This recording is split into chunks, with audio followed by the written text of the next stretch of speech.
ശ്രീ ഗുരുവായൂരപ്പൻ നമുക്കൊപ്പം ചേരുകയാണ്. ശ്രീ ഗുരുവായൂരപ്പൻ, ഈ ആന സംരക്ഷിക്കപ്പെടണം. ആന ജനവാസ മേഖലയിൽ വന്ന് ഒരു കിണറ്റിൽ അകപ്പെട്ടിരിക്കുകയാണ്. ആന രക്ഷിക്കപ്പെടണം. പക്ഷേ ഒപ്പം അവിടെ പ്രദേശവാസികളുടെ ആശങ്ക കൂടിയുണ്ട്. കേരളത്തിൽ ഒന്നോ രണ്ടോ സംഭവമല്ല, തുടർച്ചയായി ഇത്തരം സംഭവങ്ങൾ നമുക്ക് ചർച്ച ചെയ്യേണ്ടി വരികയാണ്. അതിന് കാരണം എന്തുമാവട്ടെ, ഇപ്പോൾ നമുക്ക് മുന്നിൽ ഈ ഒരു പ്രതിസന്ധിയാണുള്ളത്. ഇതിനെങ്ങനെയാണ് ഒരു പരിഹാരം? നാട്ടുകാരും ചില വിട്ടുവീഴ്ചയ്ക്കൊക്കെ നടത്തേണ്ടി വരുമായിരിക്കും, അല്ലേ?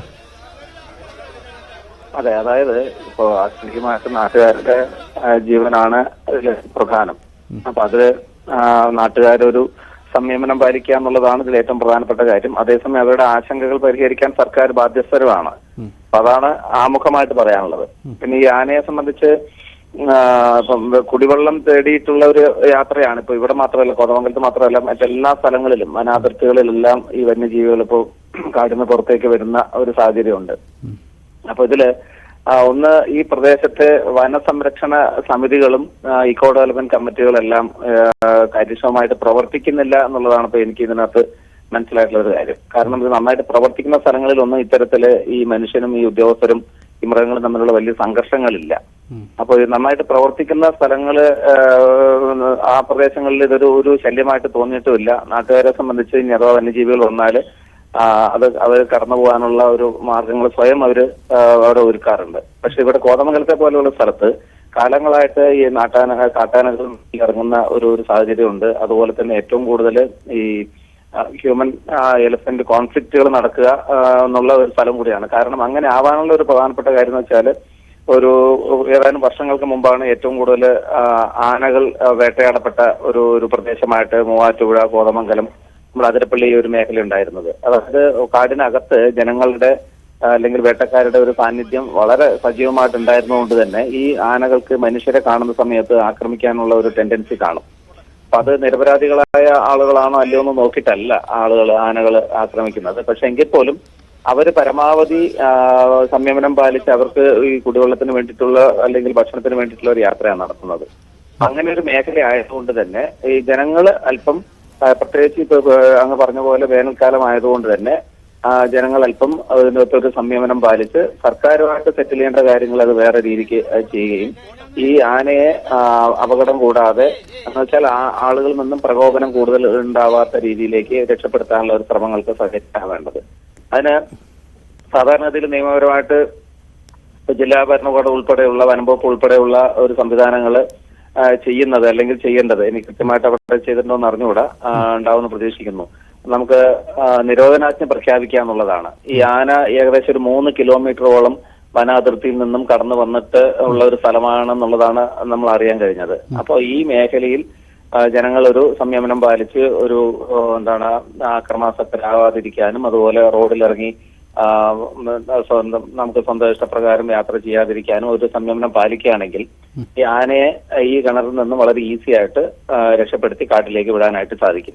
നമ്മൾ അതിനകത്ത് പ്രത്യേകിച്ച് ഒരു സംശയം ഞാൻ പങ്കുവെച്ചുകൊട്ടെ. ഞങ്ങളോട് പ്രതികരിച്ച നാട്ടുകാർ ചിലർ പറഞ്ഞ ഒരു കാര്യം, 3 കിലോമീറ്ററിലധികം ദൂരം വനമേഖലയിൽ നിന്നും കടന്നു വന്നാണ് ഈ കിണറ്റിൽ ആന അകപ്പെട്ടത്. അപ്പോൾ ഈ ആനയെ അവിടുന്ന് രക്ഷപ്പെടുത്തി മാറ്റിയാൽ ആന കടന്നു പോകുന്ന വഴിയിൽ വീണ്ടും അക്രമം ഉണ്ടാവാനുള്ള സാധ്യതയുണ്ട്. ജനവാസ മേഖലയിലൂടെ വേണം കടന്നു പോകാൻ. അതുകൊണ്ട് തന്നെ മയക്കുവെടി വെച്ച് മാറ്റണമെന്ന ആവശ്യമൊക്കെ ഉയരുന്നുണ്ട്. ആ ആവശ്യമൊക്കെ അംഗീകരിക്കപ്പെടാൻ കഴിയുന്നതാണോ? താങ്കൾക്ക് ഈ സാഹചര്യങ്ങളെ കുറിച്ച് അറിയാവുന്നയാളായതുകൊണ്ടാണ് ചോദ്യം.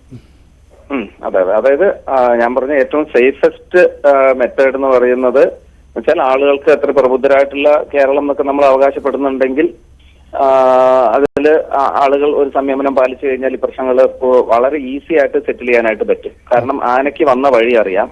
അതുപോലെ തന്നെ നടുരാത്രി നട്ടപ്പാതിരക്കാണ് മറ്റു വന്നിട്ടുള്ളത്, 2 മണിക്കും 3 മണിക്കൊക്കെ വന്നിട്ടുള്ളത്. അപ്പൊ ആനയുടെ ശബ്ദം കേട്ട ആളുകള് 3 ആനകളോ മറ്റു വന്നെന്നുള്ളതാണ് അറിയാൻ കഴിഞ്ഞത്. ഓടിക്കുന്ന സമയത്താണ് ഒരാന ഈ കിണറിനകത്ത് വീണിരിക്കുന്നത്. ആനകൾ വന്നത് തന്നെ ഈ വെള്ളം തേടിയിട്ടുള്ള ഒരു യാത്രയാണ്. അപ്പൊ അതുകൊണ്ടാണ് പല സ്ഥലങ്ങളിലും സൂചിപ്പിച്ച പോലെ വേനലില് ഈ വെള്ളത്തിന്റെ ഒരു പ്രശ്നം പറഞ്ഞ പോലെ ഈ വെള്ളത്തിന്റെ ആൾമറയുള്ള കിണർ പോലും അവര് ഇടിച്ചിട്ട് അതിനകത്തുനിന്ന് വെള്ളം കിട്ടുമോ എന്നുള്ള ഒരു അന്വേഷണത്തിലാണ് ഇവരുടെ ഒരു വരവ്. കാട്ടിൽ വെള്ളം തീരെ ഇല്ലാത്ത ഒരു സാഹചര്യത്തില്. അപ്പോ തിരിച്ചു പോകാനുള്ള വഴിയും അവർക്കറിയാം. അപ്പൊ അവർ ഏത് വഴിയിലൂടെയാണോ വന്നത് ഏറ്റവും ഷോർട്ടസ്റ്റ് ഡിസ്റ്റൻസിൽ അവർ കടന്നു പോകാനുള്ള ഒരു സാധ്യത ഉള്ളതുകൊണ്ട് തന്നെ ജനങ്ങൾ ഒരു സംയമനം പാലിക്കുകയാണെങ്കിൽ ഏറ്റവും എളുപ്പമായിട്ട് ഈ പരിഹരിക്കാനായിട്ട് പറ്റും. പിന്നെ ഇത്രയും ഒരു അത്യാചാരങ്ങൾ സംഭവിച്ചത് കൊണ്ട് തന്നെ ഈ ആനകൾ ഇനി ഈ ഭാഗത്തേക്ക് വരാനുള്ള സാധ്യത വളരെ കുറവാണ്. കാരണം അവരുടെയും അനുഭവങ്ങൾ എന്ന് പറയുന്നത് അവരുടെ ഈ ജീവിത രീതിയിൽ കുറെ മാറ്റങ്ങൾ ഉണ്ടാക്കും. കാരണം അപകടം മണക്കുന്ന പ്രദേശത്തേക്ക് അവർ യാത്ര ചെയ്യില്ല എന്നുള്ളത് ഒരു അനുഭവമുള്ള കാര്യമാണ്. രണ്ടാമത്തെ ഓപ്ഷനാണ് ഇപ്പൊ അങ്ങ് പറഞ്ഞത് പ്രകാരം ഇത്രയും 2-3 കിലോമീറ്റർ ദൂരം ഉള്ളതുകൊണ്ട് തന്നെ ആനയെ മയക്കുവെടി വെച്ച് പിടിച്ച് അങ്ങോട്ട് കൊണ്ടുവിടുക എന്നുള്ളത് അത് ഒരു ലാസ്റ്റ് പ്രയോറിറ്റി ആയിട്ട് മാത്രം ചെയ്യേണ്ട ഒരു കാര്യമാണ്. അത് സർക്കാരിന്റെ ഒരു ഇച്ഛാശക്തി പോലെ ഇരിക്കും ആ കാര്യങ്ങളിൽ നടപടി എടുക്കുക എന്നുള്ള കാര്യം. കാരണം അല്ലെങ്കിൽ സംഭവിക്കുന്നത് എന്താ വെച്ചാല് ഈ ആളുകൾ ഏതെങ്കിലും രീതിക്ക് അക്രമം കാണിക്കുന്നുള്ളതല്ല, ആളുകൾ ഏതെങ്കിലും രീതിക്ക് ആനയുടെ മാർഗത്തിൽ വന്നു കഴിഞ്ഞാൽ അപകടത്തിനുള്ള എല്ലാ സാധ്യതകളും ഉണ്ട് എന്നുള്ളത് വളരെ എടുത്തു പറയേണ്ട ഒരു കാര്യമാണ്. അല്ലാത്ത സാഹചര്യത്തിൽ ലാസ്റ്റ് റിസോർട്ടായിട്ട് മാത്രമാണ് നമുക്ക് മയക്കുവെടി വെക്കേണ്ടത്. മയക്കുവെടി ഒരിക്കൽ വെച്ചാൽ പിന്നെ ആനയുടെ ആരോഗ്യത്തിൽ വളരെ ഗുരുതരമായിട്ടുള്ള ആരോഗ്യ പ്രശ്നങ്ങൾ ഉണ്ടാവും. വീണ്ടും അവൻ ഈ പറഞ്ഞ മയക്കുവെടിയുടെയും കൂടെ ഒരു സാഹചര്യത്തിൽ കൂടുതൽ പ്രകോപിതനായിട്ട് ഇനിയുള്ള കാലം അവൻ ഇതുപോലെ ആളുകളെ കാണുന്ന സമയത്ത് ഓടിക്കാനും ഉപദ്രവിക്കാനുള്ള ഒരു സാധ്യതകളൊക്കെ ഉണ്ട്. ഇപ്പൊ തന്നെ അവിടെ നാട്ടുകാരുടെ ഒരു പ്രതികരണം വെച്ച് മനസ്സിലാക്കിയത് ഈ ആന ഒരു കൊമ്പനാണ്, ചെറുപ്പക്കാരനായിട്ടുള്ള ആനയാണ്, അഡൽട്ടാണ്. എന്ന് വെച്ചാല് ഏകദേശം ഒരു 15 വയസ്സ് താഴെയൊക്കെ കാണുള്ളൂ. ഈ ആന വളരെ ആക്റ്റീവായിട്ടുള്ള ഒരു ആനയാണ്. അപ്പോ ആളുകൾ പല രീതിക്ക് പലപ്പോൾ കല്ലെറിഞ്ഞിട്ടും ഉപദ്രവിച്ചിട്ടൊക്കെ ഉണ്ടാവണം, അല്ലാതെ ഒരു ജീവിയും തിരിച്ചാക്രമിക്കൊന്നുമില്ല. അപ്പൊ അതുകൊണ്ട് തന്നെ ആളുകളെ കാണുമ്പോൾ ആന ഇങ്ങോട്ട് ആളുകളുടെ നേരെ ഓടിക്കാനും അതുപോലെ ബൈക്കിൽ യാത്ര ചെയ്യുന്ന സമയത്ത് അതിന്റെ പുറകെ ഓടിക്കാനുള്ള ചില സാഹചര്യങ്ങളൊക്കെ അവിടെ ഉണ്ടായിട്ടുള്ളതായിട്ട് നാട്ടുകാരെന്നുള്ള പ്രതികരണം കേട്ടു. അതുകൊണ്ട് തന്നെ ഇനി മറ്റൊരു ദിവസം ആനയ്ക്ക് വരികയാണെങ്കിൽ ഈ ആന വീണ്ടും കൂടുതൽ അക്രമം കാണിക്കാനുള്ള ഒരു സാധ്യത ഉണ്ടെന്നുള്ളത് കൊണ്ട് ആളുകൾ കുറച്ചുകൂടെ സംയമനം പാലിച്ച് കുറച്ച് വിദൂരതയിലേക്ക് മാറി നിൽക്കുക, അല്ലെങ്കിൽ വീട്ടിൽ ഇന്നത്തെ ദിവസത്തേക്ക് കുറച്ച് നേരത്തേക്ക് ഒന്ന് സെറ്റിൽ ചെയ്യാന്നുള്ളതാണ് ഏറ്റവും പരിഹാരമായിട്ട് പറയാനുള്ള ഒരു കാര്യം. വനംവകുപ്പിനെ സംബന്ധിച്ച് ഒരു കാര്യം കൂടെ, ഒരു പോയിന്റ് കൂടെ പറഞ്ഞു നിർത്താം. ഈ വനംവകുപ്പും ജനങ്ങളും കൂടെ സഹകരിച്ചുകൊണ്ട് നടത്തുന്ന ഒരു പ്രോഗ്രാമാണ് ഈ വന സമിതിയും ഇക്കോ ഡെവലപ്മെന്റ് കമ്മിറ്റികളൊക്കെ. അതിന്റെ പ്രവർത്തനം വളരെ ഒന്നുകൂടെ ഊർജിതപ്പെടുത്തേണ്ട ആവശ്യമുണ്ട്.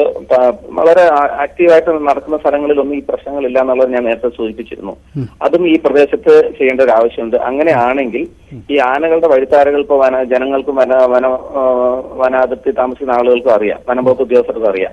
അപ്പൊ ഈ ആന കടന്നു വരുന്ന പോയിന്റിന് മുമ്പേ, ജനവാസത്തിൽ കടന്നു വരുന്ന പോയിന്റിന് മുന്നേ കാടിൽ തന്നെ ഈ വെള്ളം ലഭ്യമാക്കാനുള്ള പ്രവൃത്തികളും ഈ വേനലില് ഉണ്ടാക്കി വെച്ചാൽ അടുത്ത ഈ ഒരു 1.5 മാസക്കാലമുള്ള സമയത്ത് ഈ ആനകളുടെ പ്രശ്നം നാട്ടിൽ ഉണ്ടാവാത്ത രീതിക്ക് ഒരു സംരക്ഷണ പരിപാടി എന്നുള്ള ജനങ്ങളുടെയും വന്യജീവികളുടെയും സംരക്ഷണ പരിപാടി എന്നുള്ള നിലയ്ക്ക് നടത്താനായിട്ട് സാധിക്കും. അതിന് സർക്കാർ ഒരു മുൻകൈ എടുക്കണം, അത് സഹകരിക്കും കൂടെ വേണം എന്നുള്ളതാണ് പറയാവുന്നത്. വളരെ നന്ദി താങ്കൾ പ്രതികരിച്ചത്.